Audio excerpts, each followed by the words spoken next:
उत्तराखंड में राज्य सरकार ने यूसीसी लागू कर दिया है और यूसीसी लागू होने के बाद न केवल मुस्लिम समाज में बल्कि कांग्रेस में भी इसको लेकर के नाराज़गी देखी जा रही है। हमारे साथ नेता प्रतिपक्ष भुवन कापड़ी हैं, उनसे जानते हैं कि यूसीसी को लेकर के आखिर क्या नाराज़गी है। राज्य में यूसीसी लागू होने के बाद प्रदेश के मुख्यमंत्री और सरकार का कहना है कि समानता आएगी, लोगों को एक जैसे कानून फॉलो करने की इजाज़त मिलेगी, तो इससे विपक्ष को क्या नाराज़गी है? देखिए, यूसीसी समान नागरिक संहिता कानून, यूसीसी से बड़ी उम्मीदें लोगों को थी कि यूसीसी जब आएगा तो ऐसा कुछ होगा कि लोगों में समानता दिखाई देगी। लेकिन अगर हम यूसीसी के ड्राफ्ट को पढ़ते हैं और उस पर विस्तार से जाते हैं तो मुझे नहीं लगता कि वो कुछ भी ऐसा नया है जो उसमें कहीं आपने ऐड किया हो। अगर हम बात करें विवाह के समय एज की, तो 18 और 21 वो तो मुझे लगता है 1976 से पहले से है। हम बात करें बच्चों की संपत्ति, माँ की संपत्ति में बेटी का अधिकार, तो वो 2006 से है। ऐसे ही जो छोटे बड़े कानून उन्होंने जोड़े हैं वो पहले से ही उसमें सब हमारे जो है संविधान में हैं, लोगों को वो अधिकार हैं।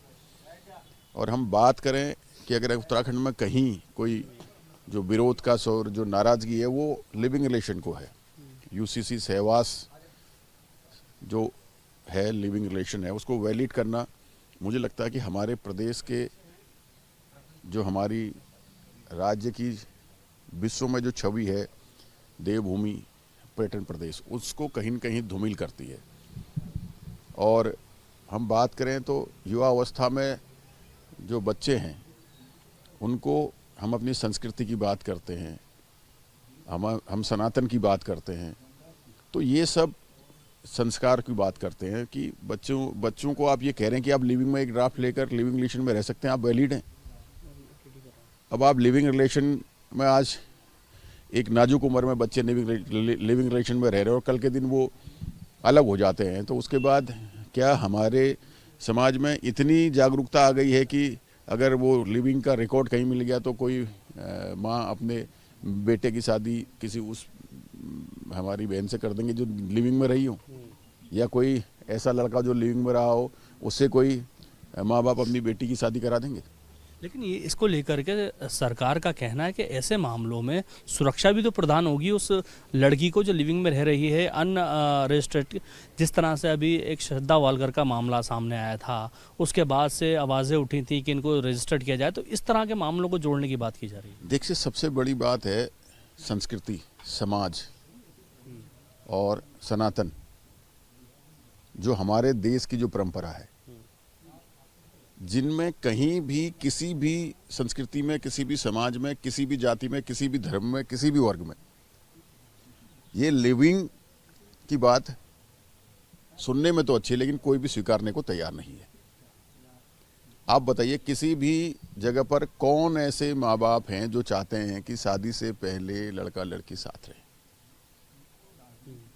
ये हमारे देश की संस्कृति नहीं है। एक तरफ तो भारतीय जनता पार्टी कहती है, हम सनातन की बात करती है, स्वदेशी की बात करती है, परंपरा की बात करती है, प्राचीन हमारे समय की बात करती है, हमारे जो मर्यादा पुरुषोत्तम भगवान राम जी हैं, हम उनको जो है कि मानने वाले लोग हैं और वो अपने चरित्र के लिए जाने जाते हैं। तो हम इस देश में रहने वाले लोग इस लिविंग को कैसे स्वीकार कर सकते हैं? अच्छा, फिर हम क्यों संस्कृति की बात कर रहे हैं, फिर क्यों हम समाज की बात कर रहे हैं, क्यों हम जो है कि अपने इष्ट देवताओं की बात कर रहे हैं? वो कहीं भी हमें इस चीज़ के लिए अनुमति नहीं देते हैं।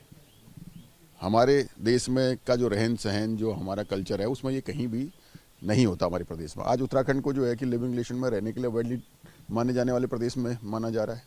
तो क्या सदन में उठेगा अभी ये मुद्दा, क्योंकि अब तो कानून बन चुका है? ये कानून बना भी रहे थे तब भी हमने उसका विरोध किया था, मैंने खुलकर कहा था। अच्छा, ये विरोध कांग्रेस का केवल मौखिक क्यों रहता है? सड़कों पे क्यों नहीं उतरती कांग्रेस? देखिए, हम तब भी सड़कों में उतरे थे, हमने तब प्रदर्शन भी किया था, सीएम हाउस का घेराव भी किया था और जगह जगह इसका विरोध भी कर रहे हैं। लेकिन संख्या बल, भारतीय जनता पार्टी अपने संख्या बल के दम पर जो कोई भी कानून पास करा रही है।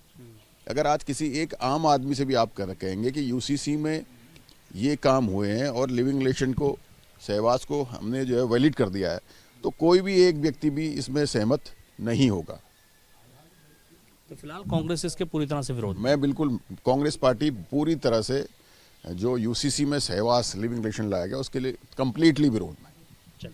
हमारे साथ बात करने के लिए उत्तराखंड कांग्रेस के नेता उप प्रतिपक्ष भुवन कापड़ी थे। भुवन कापड़ी का साफ तौर पे कहना है कि कांग्रेस यूसीसी का सीधे तौर पे विरोध करती है और इसको सड़कों से लेकर के सदन तक उठाएगी। अब देखना ये होगा 18 तारीख से जो सत्र शुरू होने वाला है, कांग्रेस उस सत्र के दौरान यूसीसी को लेकर के क्या बात रखती है।